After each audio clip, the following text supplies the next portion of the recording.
안녕하세요. 3년간 연애를 했던 남자와 결혼을 앞두고 예비 시어머니 덕분에 홀랑 뒤집어버린 여자입니다.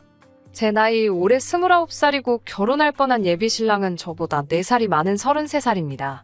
연애를 워낙에 길게 하기도 했고 예비 신랑이나 저나 결혼 정년기나 마찬가지였고 예비 시부모님들은 오히려 예비 신랑이 저를 만나느라 홍기를 다 놓치고 있다고 생각을 하셨다니 저도 예비 신랑의 적당한 프로포즈에 응하고 결혼 준비를 시작하고 있었습니다. 연애하는 내내 사실 예비 시부모님, 특히 시어머니가 되실 어머님께서 저를 별로 탐탁치 않게 생각하신다는 느낌을 받았던 적이 몇 번 있어요. 왜냐하면 연애 중에 한 번도 서로의 부모님께 보여준 적이 없었거든요. 3년이란 기간이 절대 짧다고만 볼 수 없는 긴 시간인데 저도 부담스러워서 선뜻 먼저 말을 꺼낸 적이 없었습니다. 하지만 무엇보다 예비 신랑이 나서서 자기 부모님들 보여주는 걸 꺼려 했었습니다. 어렴풋이 자기도 알고 있었나 봐요. 시어머니를 미리 보여줬다간 결혼은커녕 연애도 유지 못하겠다는 사실을요. 아무튼 예비 신랑의 프로포즈를 받고 예비 시어머니 집에 초대를 받아 처음 가보게 된 날이었어요.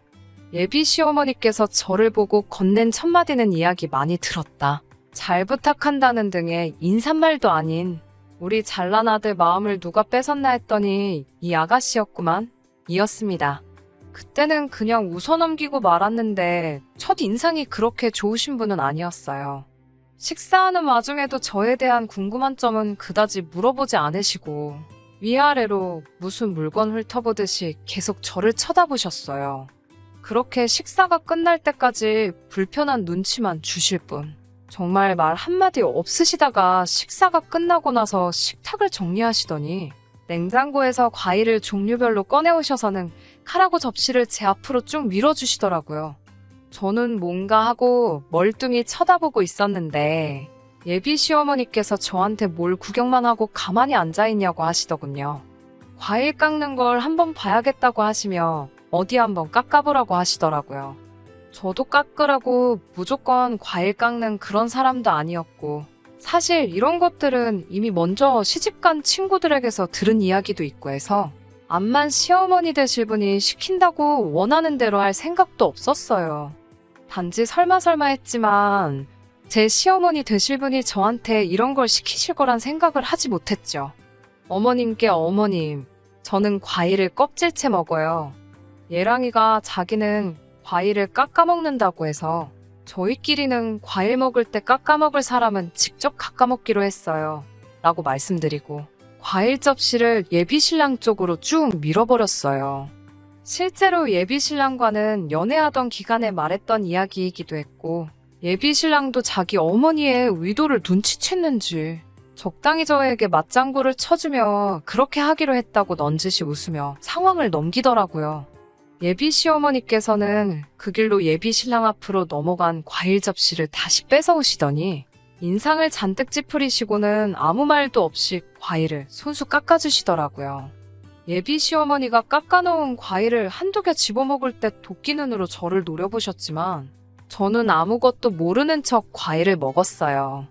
예비 시어머니께서 그런 식의 행동을 보인 건 예상이었지만 예비 신랑이 나쁜 사람은 절대 아니었어요.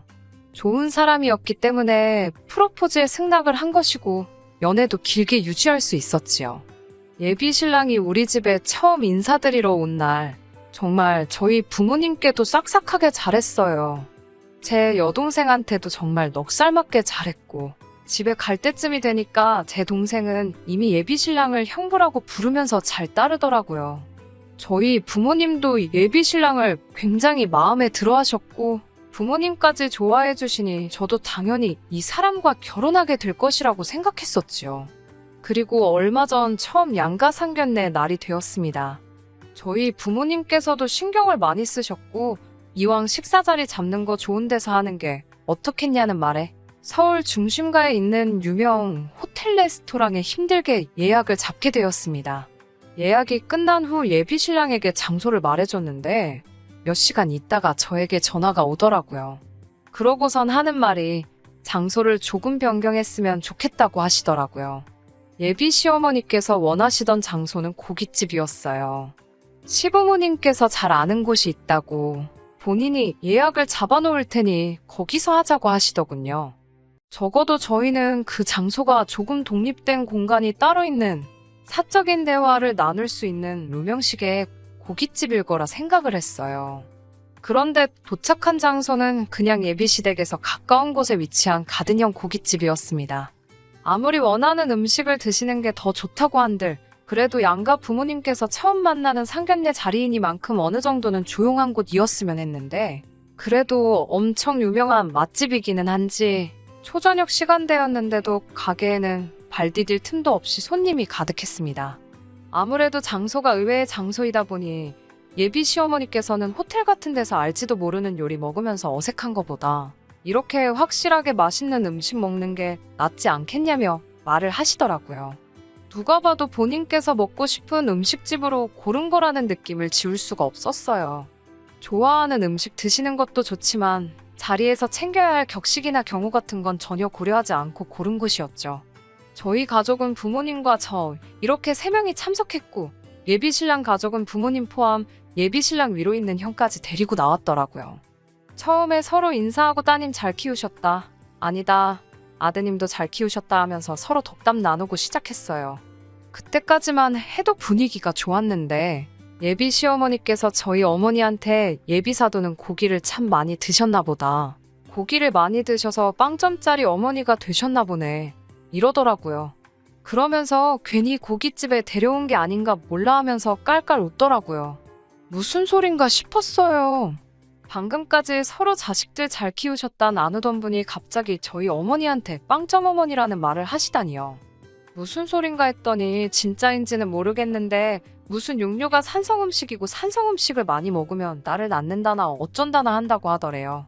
그래서 저희 아버지가 먹을 고기까지 어머니가 다 뺏어 드셔서 딸만 둘 낳았다 이 말을 하고 싶었나 보더라고요. 그러면서 자기는 아들이 둘이나 있으니 100점을 2번 받아서 200점짜리 엄마라고 하더라고요. 우리 어머니 딸만 낳은 걸 비하하려고 하는 그 말에 저희가 반응도 하기 전에 곧바로 다음에 이어하시는 말도 어이가 없었습니다. 저에게 여동생이 있다는 사실을 들었는데 왜 자리에 데리고 나오지 않았느냐 물어보시더라고요. 취직 준비하느라 시험을 앞두고 있어서 못 나왔다는 설명을 드리니 이왕 나온 김에 우리 첫째도 장가를 보내려나 했는데 라고 하시며 아쉬워하셨어요. 예비 신랑의 형, 아주버님 되실 분이 아직 결혼을 안 하셨는데 요즘 겹사돈 신경 쓰냐고 이참에 오늘 제 여동생과 아주버님 되실 분을 이어주고 상견례 2번 할 것을 한 번에 끝내려고 했는데 생각처럼 되는 일이 없다고 껄껄 웃으시더라고요. 그 말에 저는 물론 저희 부모님도 표정이 몹시 안 좋아지셨는데 그걸 눈치채셨는지 농담 삼아 한 말인데 왜 그렇게 심각하게 받아들이시냐고 너스레를 떨며 어물쩍 넘기려고 했어요. 그래도 최소한의 눈치는 있는 것 같더라고요. 그러고 나서는 아들 자랑에 여념이 없었습니다. 우리 잘생긴 아들 하면서 칭찬을 하시는데 제 남편 될 사람 외모를 가지고 제가 잘생겼나 못생겼나 하는 것도 그렇지만 객관적으로 봤을 때 그냥 평범한 정도거든요. 키도 여자인 저랑 비슷한 편이고 괜찮은 회사 다니고 있기는 하지만 그렇다고 아들에게 자부심을 느낄 정도의 엄청난 회사는 아니었어요. 저 또한 조건만 보면 예비 신랑에 비해 처지는 부분도 하나 없고 집안 형편도 예비 시댁에 비해 모자라거나 한 부분은 하나도 없거든요. 그런데도 멈추지 않고 저보고 시집 잘 오는 거라는 식으로 말하는 모습에 뭐 저렇게 호들갑이신가 하는 생각이 들었습니다. 그러고 있다가 얼마 안 있어서 주문한 고기가 나오기 시작했습니다. 정말 웅성거리는 소리도 소리지만 쉴 틈 없이 쏟아내시는 예비 신랑 자랑 때문에 무슨 대화가 오갔는지 잘 기억이 안 날 정도로 정신이 없었어요. 양가 어른들이 첫 만나는 자리에 중요한 이야기 오고 가기에는 어울리는 장소는 아니었지만 웅성거리는 실내와 손님 수가 이해가 될 정도로 지역에서 유명한 맛집인 사실은 분명했어요. 제 입맛에 맞는지 엄청 맛있더라고요. 뭐 이야기할 분위기도 아니고 이왕 이렇게 된 거 밥이나 맛있게 먹자는 생각으로 고기를 추가로 더 시켰어요. 추가된 고기가 나오고 직원분이 고기를 맛깔나게 다 구워주셨습니다. 다 익어서 먹어도 된다고 하는 말에 팔을 뻗어 고기 쪽으로 향하니 시어머니 드실 분이 자기 젓가락으로 제 젓가락을 탁 쳐내더라고요. 먹으려던 걸 제지당한 것보다도 아무리 시어머니 되실 분이라고 해도 본인이 밥 먹던 젓가락으로 제 젓가락을 쳐내는 건 조금 경우가 아닌 행동이잖아요. 그래서 뭐 하시는 거지? 하는 표정으로 예비 시어머니를 쳐다봤습니다. 그러더니 하시는 말이 너도 너희 어머니같이 빵점짜리 엄마가 되고 싶은 거냐고 고기 좀 그만 먹으라고 하더라고요. 산성 음식인 고기는 남자인 우리 아들이 많이 먹어야 하고 여자가 앞으로 아들 낳으려면 알칼리성 음식 위주로 먹어야 한다고 말하며 너는 나 같은 1등 며느리 되고 싶으면 이런 거나 열심히 먹으라고 쌈채소가 들어있는 바구니를 제 앞에다가 툭 던져주더라고요. 너희 엄마 같은 빵점짜리 엄마가 아니라 나 같은 200점짜리 엄마가 되고 싶으면 지금부터 미리미리 준비를 해야 아들을 낳지 않겠냐고 으스대면서요. 그 말이 끝나기가 무섭게 제 앞에 놓여진 쌈채소들이 하늘을 날고 있었어요. 예비 시어머니 말을 듣고만 계시던 저희 아버지께서 참다가 결국은 폭발해 버리신 거예요. 아버지는 예비 시어머니가 제 앞으로 던져준 쌈채소 바구니를 낚아채 그대로 던져버리신 거죠. 순식간에 상추 세례를 받아버린 예비 신랑의 부모님들은 갑작스러운 상황에 화도 내지 못하고 상황 파악도 안 되는지 어안이 벙벙해 있더라고요. 아들 둘 낳은 게 두 분한테는 얼마나 큰 자랑인지는 모르겠지만 대놓고 내 와이프한테 점수 매기며 여태까지의 우리 결혼 생활을 부정하는 사람들에게 저를 시집 보낼 생각이 없으시다고요. 이 일로 하여금 제가 아버지를 원망하게 된다고 해도 상관이 없고 애초에 아버지는 저를 그런 일로 가족들과 등지고 살 사람으로 키우신 적 없다고 하더라고요. 이에 질세라 저도 같이 한마디를 했지요. 어머님도 두 아들을 둔 어머니이기 이전에 집에서는 딸이지 않으시냐고. 예비 신랑을 참으로 좋아하는 건 사실이고 그래서 결혼까지 승낙한 상황이긴 하지만 저도 저희 아버지 뜻에 따라 이 결혼은 처음부터 다시 생각해봐야겠다고 말씀드렸어요. 그리고 자리에서 일어나 뒤도 안 돌아보고 돌아갔죠.